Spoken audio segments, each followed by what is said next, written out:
2012 ബ്രസീലിലെ Rio de ജനീറോയിൽ നടന്ന ഐക്യരാഷ്ട്രസഭയുടെ സുസ്ഥിര വികസന ഉച്ചകോടിയിലാണ് ആഗോള സുസ്ഥിര വികസന ലക്ഷ്യങ്ങൾ എന്ന ആശയത്തിന് രൂപം കൊടുത്തത്. ലോകം അഭിമുഖീകരിക്കുന്ന പാരിസ്ഥിതിക, രാഷ്ട്രീയ, സാമ്പത്തിക വെല്ലുവിളികളെ നേരിടുന്നതിനും 2000 തുടക്കമിട്ട വികസന ലക്ഷ്യങ്ങൾ മുന്നോട്ട് കൊണ്ടുപോകുന്നതിനുമാണ് ഇവ രൂപകൽപ്പന ചെയ്തത്. തുടർന്ന് 2015 സെപ്റ്റംബറിൽ ന്യൂയോർക്കിൽ നടന്ന UN സുസ്ഥിര വികസന ഉച്ചകോടിയിൽ 17 വിഭാഗങ്ങളിലായുള്ള സുസ്ഥിര വികസന അജണ്ട എല്ലാ രാജ്യങ്ങളും അംഗീകരിക്കുകയും അതിനുള്ള സമയപരിധി 2030 നിശ്ചയിക്കുകയും ചെയ്തു. ഭൂമുഖത്തു നിന്നും ദാരിദ്ര്യം തുടച്ചു നീക്കുക എന്നതാണ് 2030 സുസ്ഥിര വികസന ലക്ഷ്യങ്ങളിലെ ആദ്യത്തെ അജണ്ട.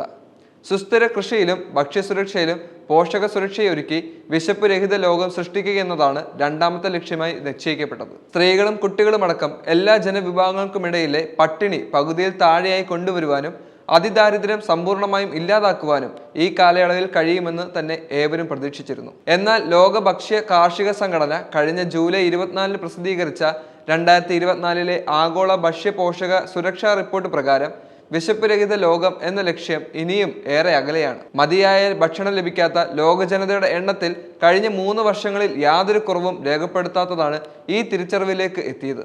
ലോക ഭക്ഷ്യ കാർഷിക സംഘടനയോടൊപ്പം ഐക്യരാഷ്ട്രസഭയുടെ കീഴിലുള്ള യൂണിസെഫ്, ലോകാരോഗ്യ സംഘടന, വേൾഡ് ഫുഡ് പ്രോഗ്രാം, കാർഷിക വികസനത്തിനായുള്ള അന്താരാഷ്ട്ര ഫണ്ട് എന്നീ സംഘടനകളുടെയും കൂടി പങ്കാളിത്തത്തിലാണ് ഈ റിപ്പോർട്ട് തയ്യാറാക്കപ്പെട്ടിട്ടുള്ളത്. ഭക്ഷ്യ സുരക്ഷിതത്വത്തിലും ആരോഗ്യകരമായ ഭക്ഷണം ലഭിക്കുന്ന കാര്യത്തിലും പ്രതീക്ഷിച്ച പുരോഗതി നേടാനാവാത്തതാണ് വിശപ്പ് രഹിത ലോകം എന്ന ലക്ഷ്യത്തെ പിന്നോട്ടടിപ്പിച്ചിരിക്കുന്നത്.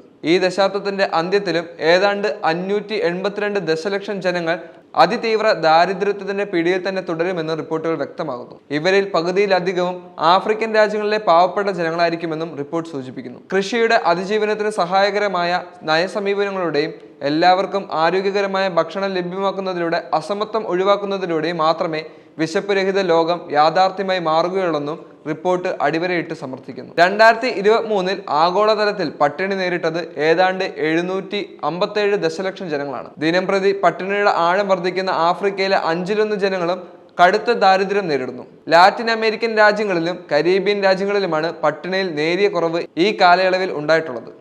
ലോകത്തെ 1/3 ജനങ്ങൾക്കും ആരോഗ്യകരമായ ഭക്ഷണം ഇപ്പോഴും പ്രാപ്യമല്ല. പ്രതിശീർഷ വരുമാനം ഏറ്റവും കുറവുള്ള രാജ്യങ്ങളിൽ ഇത് 71.5%, ശരാശരി വരുമാനമുള്ള രാജ്യങ്ങളിൽ 52.6%. അതേസമയം സമ്പന്ന രാഷ്ട്രങ്ങളിലെ പോഷകക്കുറവ് 6.3%, തൊട്ടു താഴെ താരതമ്യേന മെച്ചപ്പെട്ട സാമ്പത്തിക സ്ഥിതിയുള്ള മറ്റു രാജ്യങ്ങളിൽ അത് 21.5%.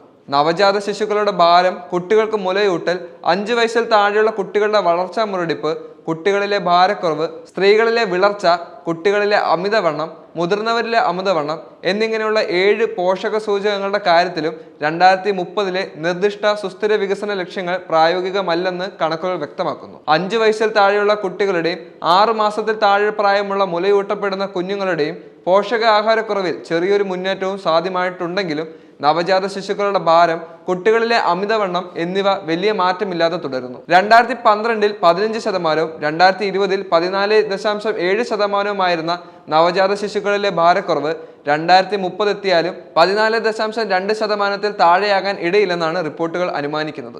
5 വയസ്സിൽ താഴെയുള്ള കുട്ടികളുടെ വളർച്ചാ മുരടിപ്പ് 2030 19.5% ആയിരിക്കുമെന്നും കണക്കുകൂട്ടുന്നു. അതുപോലെ കുട്ടികളിലെ ഭാരക്കുറവ് 2030 6.2% ആയിരിക്കുമെന്നാണ് അനുമാനം. കുട്ടികളിലെ അമിതവണ്ണം 2022 നിരക്കിൽ നിന്നും വലിയ മാറ്റമില്ലാതെ 2030 തുടരും. മുതിർന്നവരിലെ അമിതവണ്ണ നിരക്ക് 2012 12.1% ആയിരുന്നത് 2022 15.8% വർദ്ധിക്കുകയും ചെയ്തിട്ടുണ്ട്. ഈ സാഹചര്യത്തിൽ 2030 അമിതവണ്ണക്കാരുടെ എണ്ണം 1.2 ദശലക്ഷം ആയിരിക്കുമെന്നാണ് റിപ്പോർട്ടുകൾ നിരീക്ഷിക്കുന്നത്. 15 മുതൽ 49 വയസ്സ് പ്രായമുള്ള സ്ത്രീകളിലെ വിളർച്ചയുടെ നിരക്കിൽ വർധനമാണ് ഇപ്പോൾ രേഖപ്പെടുത്തിയിട്ടുള്ളത്. 2030 ഇത് 32.3% ഉയരുമെന്നാണ് കണക്കുകൂട്ടലുകൾ. പട്ടിണിയും വിശപ്പും അനുഭവിക്കുന്ന ലോക ജനതയിൽ പകുതിയും അധിവസിക്കുന്നത് ഏഷ്യ പസഫിക് മേഖലയിലാണ്. ഇതിൽ 314 ദശലക്ഷം 85% തെക്കൻ ഏഷ്യയിലും ആണെന്ന് ശ്രദ്ധേയമാണ്. ഭക്ഷ്യ പോഷക സുരക്ഷിതത്വത്തിന്റെ നിലവിലെ കണക്കുകൾ ഉദ്ധരിച്ചുകൊണ്ട് ലോക ഭക്ഷ്യ കാർഷിക സംഘടന സംഘടനയുടെ മേഖലാ റിപ്പോർട്ടുകൾ വ്യക്തമാക്കുന്നുണ്ട്. രാജ്യത്തെ മൊത്തം ജനങ്ങളിൽ 74.1% പേർക്കും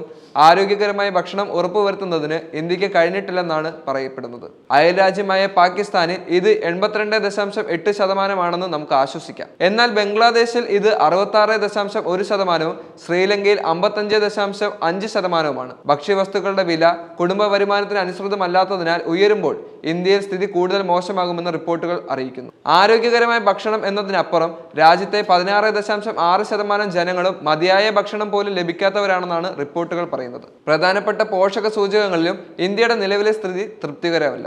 ലോകത്തിലെ മൂന്നാമത്തെ സാമ്പത്തിക ശക്തിയായി ഉയരുവാൻ വെമ്പുന്ന ഇന്ത്യക്ക് പട്ടിണിയും ദാരിദ്ര്യവും സംബന്ധിച്ച് അന്താരാഷ്ട്ര ഏജൻസികൾ നൽകുന്ന ചിത്രം ഒട്ടും ആശ്വാസകരമല്ല. ആഗോള വിശപ്പ് സൂചിക റിപ്പോർട്ട് എന്ന പോലെ നിർഭാഗ്യവശാൽ ഐക്യരാഷ്ട്രസഭയുടെ ഈ റിപ്പോർട്ടിനെയും ഇന്ത്യ തള്ളിക്കളഞ്ഞിരിക്കുകയാണ്. 2023 ആഗോള വിശപ്പ് സൂചിക റിപ്പോർട്ട് പ്രകാരം പോഷകാഹാരക്കുറവിൽ ഇന്ത്യയുടെ സ്ഥാനം മൊത്തം കണക്കെടുപ്പ് നടത്തിയ 125 രാജ്യങ്ങളിൽ 111.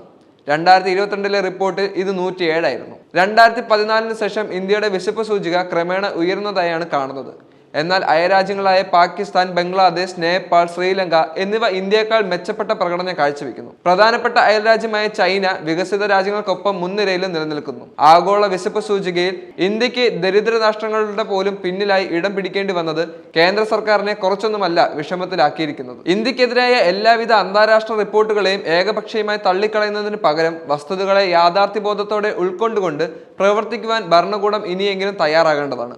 50%-ലധികം ജനങ്ങൾ ജീവനോപാധിക്കായി ആശ്രയിക്കുന്ന കൃഷി അനുബന്ധ മേഖലയ്ക്കും 2024-25 വർഷം ഇന്ത്യ നീക്കിവെച്ചിരിക്കുന്നത് മൊത്തം ബഡ്ജറ്റിന്റെ കേവലം 2.75% മാത്രമാണ്. ഭക്ഷ്യസുരക്ഷയിലും പോഷക സുരക്ഷയിലും ഇന്ത്യ നേരിടുന്ന വെല്ലുവിളികൾക്ക് മറ്റൊരു വിശദീകരണവും ആവശ്യമില്ല. കാർഷികോൽപ്പന്നങ്ങൾക്കായുള്ള താങ്ങുവില നിയമവിധേയമാക്കണമെന്നും ഭക്ഷ്യ സബ്സിഡിയും രാസവള സബ്സിഡിയും വെട്ടിക്കുറച്ച് പിൻവലിക്കണമെന്നും ആവശ്യപ്പെട്ടുകൊണ്ട് രാജ്യവ്യാപകമായി ഉയരുന്ന പ്രക്ഷോഭങ്ങളെ ഈ പശ്ചാത്തലത്തിൽ നോക്കിക്കാണുവാനും അവയ്ക്ക് ശാശ്വത പരിഹാരം കണ്ടെത്തുവാനും കേന്ദ്ര സർക്കാർ മുന്നോട്ട് വരേണ്ടതുണ്ട്. കേന്ദ്ര സർക്കാർ ഇനിയെങ്കിലും മുന്നോട്ട് വരേണ്ടതാണ്.